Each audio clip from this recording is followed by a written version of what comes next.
Hello everybody, Tai Chi Twins here. My name's Jeremy Rorty. And I'm Joshua Rorty. Today on What's on the Weapons Wall, we're going to talk about axes. First axe I want to talk about right here. You'll recognize it from our throwing videos, and this is our throwing axe. It's a total of 12 inches long from the very tip to the bottom, and the width from one edge to the other is 6.5 inches wide. So it's pretty good for throwing. It's got some heft to it, a total of 413.5 grams. So by the time you get this thing flying through the air, it's gonna hit, and it's gonna hit hard. Then we also have this other one that you've seen from our weapon throwing video, which is, it's called, if you look on the front of it, the Cherokee Indian. We call it the Chief. It's considerably smaller. It's only about 9 inches long.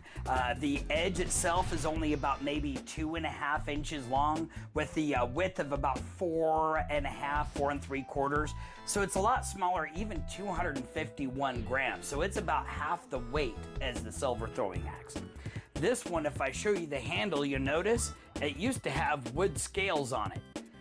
Throwing instruments should not have handles because the handles will always break. As a matter of fact, once the handle broke off of this one, it flew a lot more aerodynamically and you can almost never miss with it. Then we come to this beast. This is the Dragon Head Axe. It's purely a fantasy weapon. You even look at how the dragon head's on there, you're not chopping any wood. That axe, that head right here is going to keep the edge from cleaving all the way through whatever you're chopping. But it's a very heavy weapon. It's like 1.86 kilograms. So if you want to do the quick math, that's 1,860 grams as opposed to compared to the other knives. Very solid construction. You can tell it's all riveted together, solid steel. This is hollow, so it's not even really doing a very good job of counteracting the balance of it. The handle is pretty small. If I were to use this in two hands, I'd probably hold the pommel and swing it this way so I have some better leverage, but I think it's generally intended to hold with one hand, a hand that's much bigger than mine. This one also has a cross guard on it. If I show it to you this way, you might see it better. It's very similar to the Tsuba on a katana. So overall, it might be a good fighting weapon, but I'd be willing to bet that you're gonna get this stuck in somebody.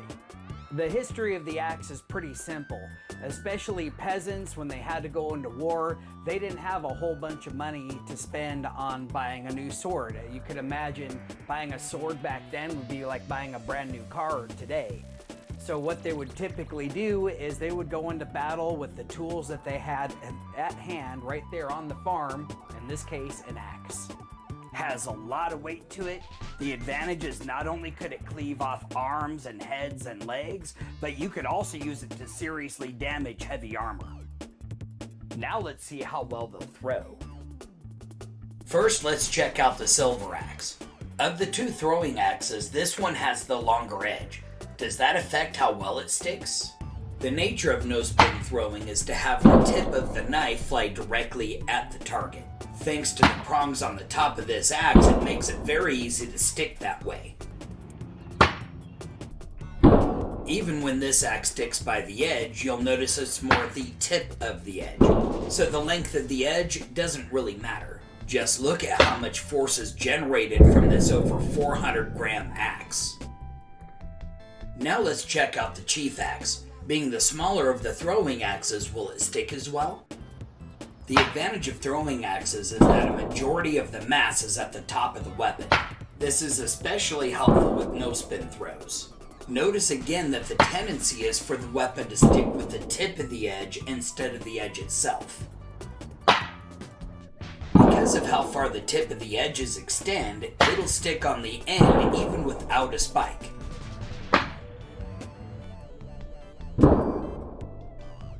Finally, let's take a look at the Dragon Head Axe.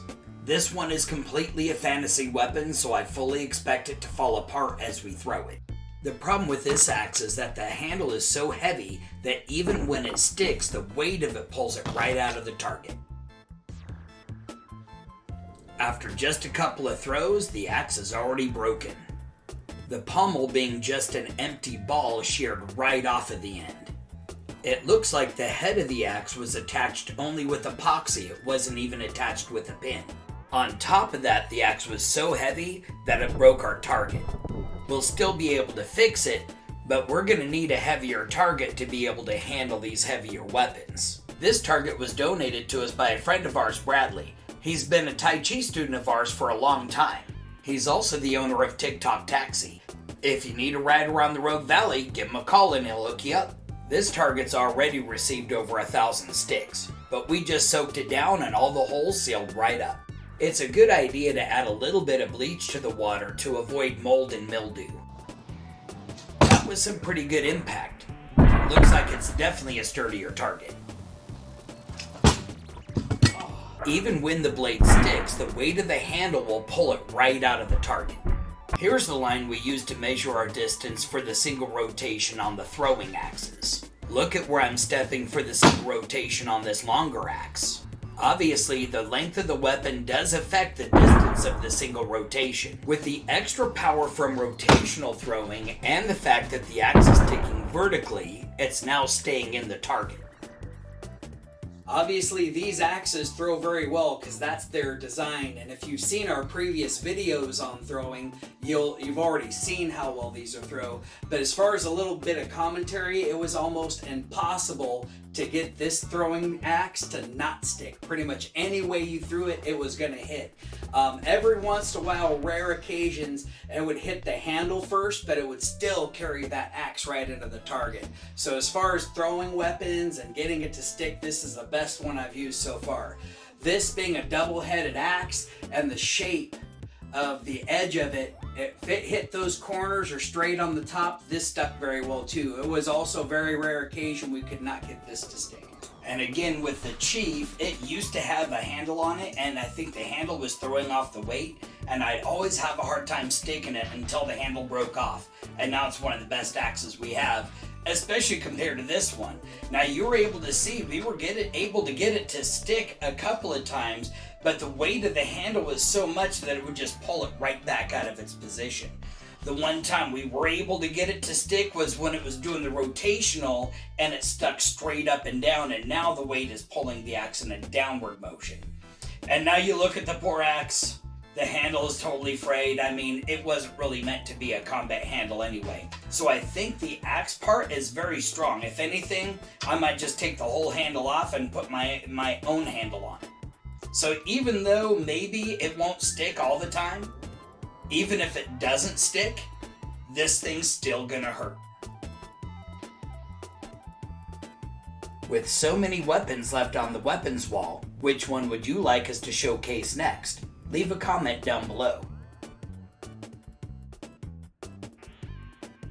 As with any skill, it takes practice and proper training to get good at it. So make sure you look for a good school in your area. If you're in Southern Oregon, contact us for our locations and times. Thanks for watching our video. If you enjoyed it, like it, and make sure to share that with a friend. Click the subscribe button and then hit that notification bell so you can catch our next exciting video.